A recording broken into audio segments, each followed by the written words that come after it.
한국에서 단백질이라고 하면 많은 분들이 먼저 떠올리는 것은 소고기나 돼지고기 같은 육류입니다. 특히 50대 이후에는 근육과 기력을 유지하려면 고기를 더 많이 먹어야 한다는 믿음이 깊게 자리 잡아 있습니다. 그러나 어느 순간부터 이런 생각이 우리 몸에 정말 도움이 되는지 스스로에게 질문하게 됩니다. 소화가 예전처럼 편하지 않고 기름기가 부담스럽게 느껴지고 혈관 건강이나 체중 관리가 걱정되는 시기가 찾아오기 때문입니다. 이럴 때 사람들이 공통적으로 하는 실수가 바로 단백질의 세계를 지나치게 좁게 바라보는 것입니다. 놀랍게도 자연은 우리가 생각했던 것보다 훨씬 다양한 단백질의 길을 준비해 두었습니다. 심지어 어떤 식물들은 소고기보다 높은 단백질 함량을 가지고 있으며 한국인의 식탁과 기후에도 잘 맞는 경우가 많습니다. 더 흥미로운 사실은 이러한 식물들이 특별한 외국 식재료가 아니라 우리의 논과 밭과 산과 시장 근처에서 이미 조용히 자리 잡고 있었다는 점입니다. 지금부터 소개할 내용은 단순한 영양 정보가 아니라 한국에서 오랫동안 살아온 우리가 더 건강하게 나이 들기 위해 꼭 알아야 할 지식들입니다. 소화가 편안하고 심장과 혈관의 부담이 적으며 뼈와 근육을 지키는 데 도움이 되는 단백질의 새로운 가능성이라고 할 수 있습니다. 이 영상을 통해 여러분은 단백질을 바라보는 시선이 완전히 달라질 것입니다. 그리고 여러분의 일상 식단 속에서 아주 작지만 분명한 변화가 시작될 것입니다. 이제 그 이야기의 첫 문을 천천히 열어보겠습니다. 단백질에 대한 시선이 조금 열리기 시작했다면 자연스럽게 이런 궁금증이 따라옵니다. 그렇다면 한국인의 일상과 가장 잘 맞는 식물성 단백질은 무엇일까 하는 질문입니다. 이 흐름을 이어가며 이제 우리는 한국이라는 땅과 기후 안에서 자라거나 쉽게 접할 수 있는 식물들이 어떤 단백질의 가치를 가지고 있는지 하나씩 살펴보려 합니다. 한국은 사계절이 뚜렷하고 여름은 무덥고 겨울은 매우 추운 독특한 환경을 가지고 있습니다. 이러한 기후 속에서도 잘 자라는 식물들은 대개 강한 생명력을 지니며 영양 또한 풍부합니다. 실제로 우리 조상들은 논에서 나오는 곡식뿐 아니라 산과 들에서 얻을 수 있는 다양한 식물을 활용해 왔습니다. 나이가 들수록 소화가 편해야 하고 몸의 부담이 적어야 하기에 한국인의 장과 위에 맞는 단백질이 무엇인지 살피는 일은 매우 중요합니다. 이 점에서 식물성 단백질은 가볍고 흡수가 부드러우며 몸에 오래 남지 않아 무리가 되지 않는다는 장점이 있습니다. 더욱이 많은 연구는 나이가 들수록 단백질의 양만큼이나 소화 흡수의 효율이 중요하다는 사실을 알려주고 있습니다.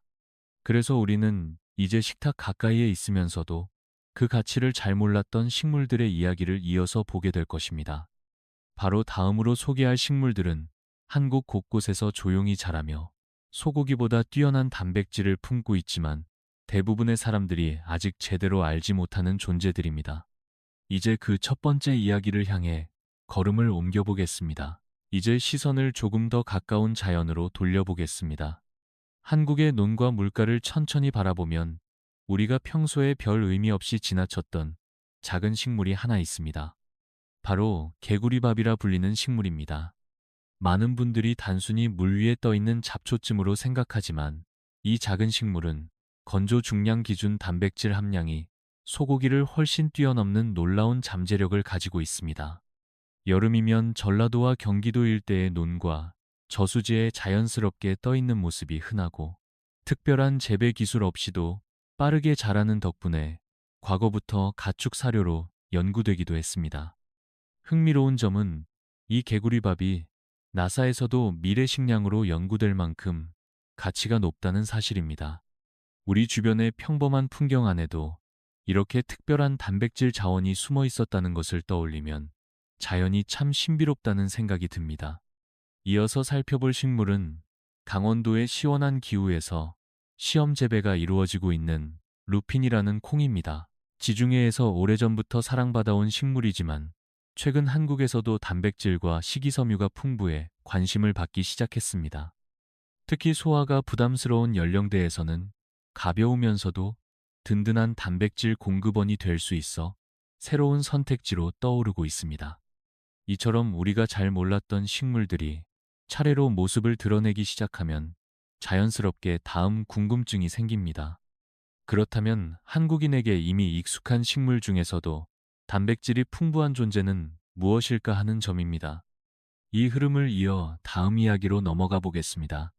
방금 살펴본 개구리밥과 루핀이 우리 주변에 숨어 있는 새로운 단백질의 가능성을 보여주었다면, 이제는 한국인이 이미 일상 속에서 가까이 접하고 있었지만 그 가치를 충분히 알지 못했던 식물들로 자연스럽게 시선을 옮겨보게 됩니다.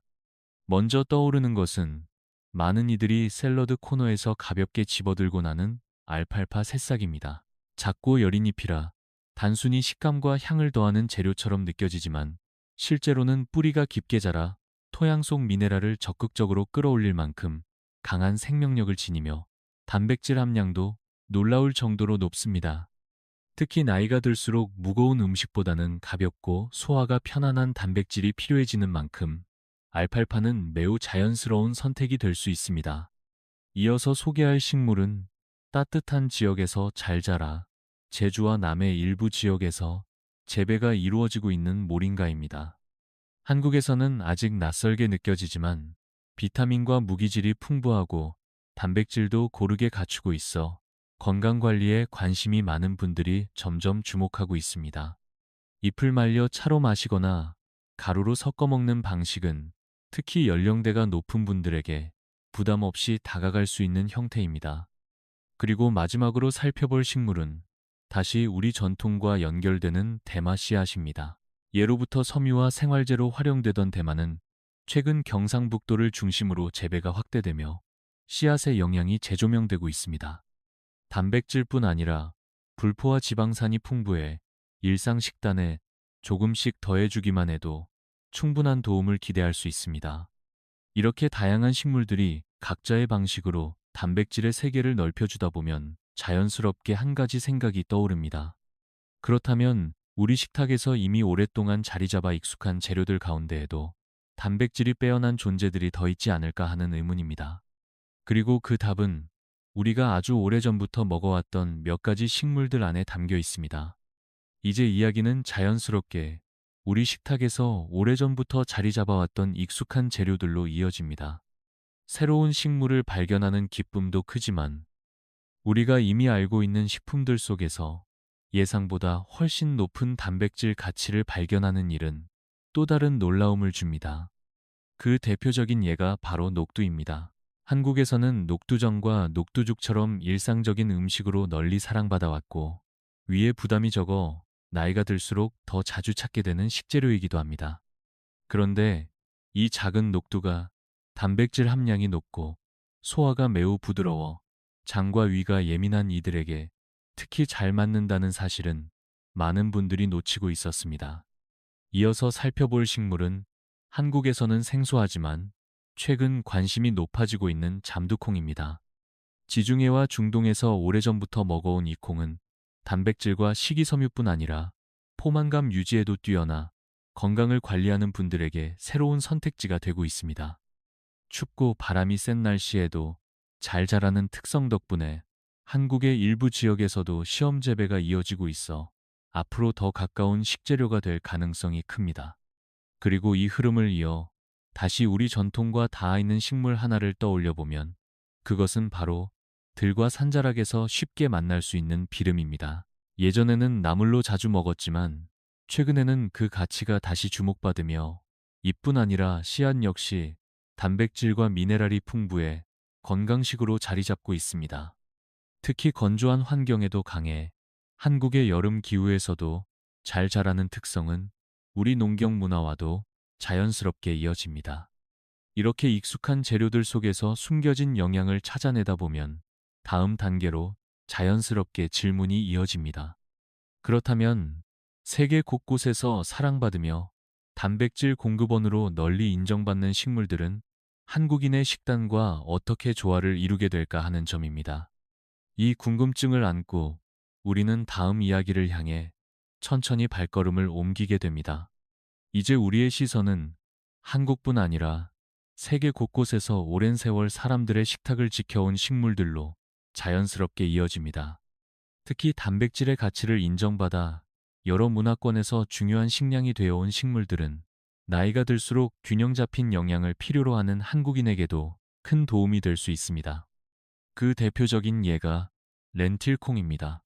렌틸콩은 삶는 시간이 짧고 조리 방법이 간단해 바쁜 생활 속에서도 부담 없이 활용할 수 있으며 부드럽게 익어 위에 부담을 주지 않는다는 점에서 중장년층에게 특히 적합합니다. 한 번에 많은 양을 조리해 두었다가 국이나 샐러드에 더해 먹는 방식도 가능해 실용성이 높습니다.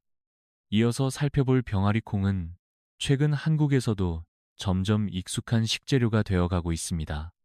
병아리콩은 고소한 맛과 폭넓은 활용성 덕분에 샐러드, 수프, 스낵 등 다양한 형태로 즐길 수 있으며 단백질과 식이섬유가 균형 있게 들어있어 포만감 유지에도 탁월합니다. 특히 기름진 음식이 부담스러워지는 시기에는 병아리콩처럼 담백하고 속이 편안한 음식이 큰 도움이 됩니다. 이처럼 세계적으로 사랑받는 콩들이 우리의 식탁에 자연스럽게 스며들고 있는 모습을 떠올려 보면 단백질을 얻는 방식이 과거보다 훨씬 넓고 자유로워졌다는 사실을 실감하게 됩니다. 그리고 이러한 흐름은 다음 식물들로 이어지며 한국인의 식생활 안에서 더욱 깊은 의미를 갖게 됩니다. 이제 우리는 다시 한번 한국인에게 매우 친숙하면서도 단백질 자원으로서의 가치를 새롭게 바라볼 필요가 있는 몇 가지 식품들을 향해 이야기의 방향을 돌리게 됩니다. 세계의 식탁에서 건너온 다양한 콩들이 자연스럽게 우리의 일상 속에 자리 잡고 있다는 흐름을 따라가다 보면 다시금 떠오르는 식재료가 있습니다. 바로 한국인이 오래전부터 가까이 해온 친숙한 식물들입니다. 그 중에서도 서리태로 잘 알려진 검은 콩은 한국인의 전통 식단에서 빠질 수 없는 존재이며 나이가 들수록 더 귀하게 여겨지는 식품입니다. 검은 콩은 고유의 짙은 색을 이루는 성분이 풍부해 항산화에 도움을 주고 단백질과 식이섬유가 고르게 들어있어 속을 든든하게 하면서도 부담을 덜어줍니다. 이어서 자연스럽게 떠오르는 것은 호박씨입니다. 호박을 먹을 때 대개 버려지던 씨앗이지만 사실은 단백질과 미네랄이 조화롭게 들어있어 특히 중장년층의 건강 관리에 큰 도움이 되는 식품입니다. 호박죽이나 샐러드 위에 가볍게 더해주기만 해도 맛과 영양이 자연스럽게 채워지니 일상에서 활용하기도 매우 편리합니다. 그리고 최근에는 단백질 보충식이나 대체육 제품을 통해 더욱 익숙해진 완두콩의 가치를 다시 바라볼 필요가 있습니다. 완두콩 단백질은 소화가 부드럽고 알레르기 유발 가능성이 낮아 연령대가 높아질수록 더 적합한 선택이 되며 한국에서도 단백질 음료나 건강식품으로 널리 쓰이고 있습니다. 이렇게 우리 곁에서 쉽게 구할 수 있는 식물들만 살펴봐도 단백질의 세계는 이전보다 훨씬 넓고 다양하다는 사실이 자연스럽게 드러납니다. 그리고 이 흐름은 한국인의 식탁을 더욱 풍요롭게 해줄 또 다른 식물로 이어지며 우리의 이야기는 다음 단계로 부드럽게 연결됩니다. 이처럼 우리의 일상 가까이에 있는 식물들만 살펴보아도 단백질의 선택지가 얼마나 풍부한지 자연스럽게 알 수 있게 되는데 이 흐름함은 곧 전 세계적으로 사랑받으며 한국에서도 빠르게 자리 잡은 또 하나의 식재료로 이어집니다. 바로 퀴노아입니다. 퀴노아는 오랜 세월 안데스 산맥의 혹독한 환경에서 사람들의 생명을 지켜준 중요한 곡물이었고 현대에 들어와서는 균형 잡힌 단백질을 품은 식품으로 널리 알려지며 한국에서도 건강을 중시하는 분들에게 꾸준히 사랑받고 있습니다. 쌀과 비슷한 조리 방식 덕분에 한국인의 식단에도 자연스럽게 스며들 수 있으며 혈당 관리가 필요한 이들에게도 부담이 적어 중장년층의 식탁에서 활용도가 매우 높습니다.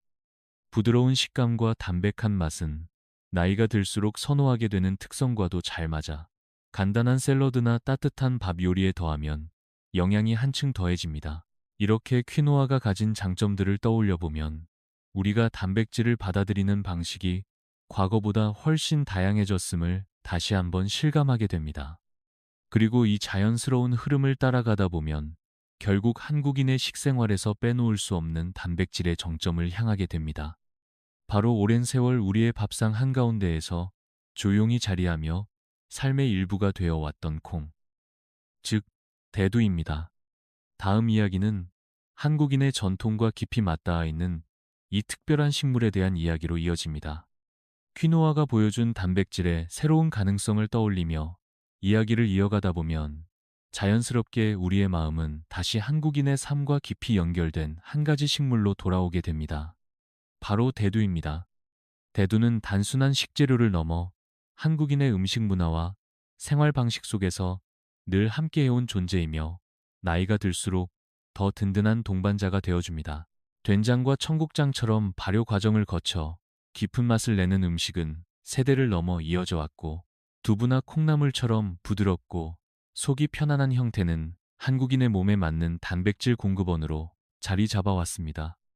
특히 대두가 가진 단백질은 9가지 필수 아미노산을 고르게 포함하고 있어 영양적으로 균형이 잘 맞아 있으며 위와 장에 부담을 주지 않는다는 점에서 중장년층에게 적합한 선택이 됩니다. 또한 조리 방법이 무궁무진해 국과 찌개는 물론 가벼운 샐러드나 간식으로도 자연스럽게 활용할 수 있어 일상 속에서 꾸준히 섭취할 수 있다는 장점도 있습니다. 이렇게 대두가 한국인의 식탁에서 오랜 시간 사랑받아온 이유를 돌아보면 우리가 단백질을 얻는 방법은 결코 어렵거나 특별할 필요가 없다는 사실을 다시 깨닫게 됩니다.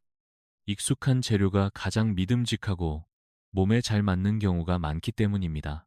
그리고 이 생각은 자연스럽게 우리의 이야기를 마지막 흐름으로 이끌며 앞으로의 식습관을 어떻게 바라보고 선택할지에 대한 새로운 시각을 열어줍니다.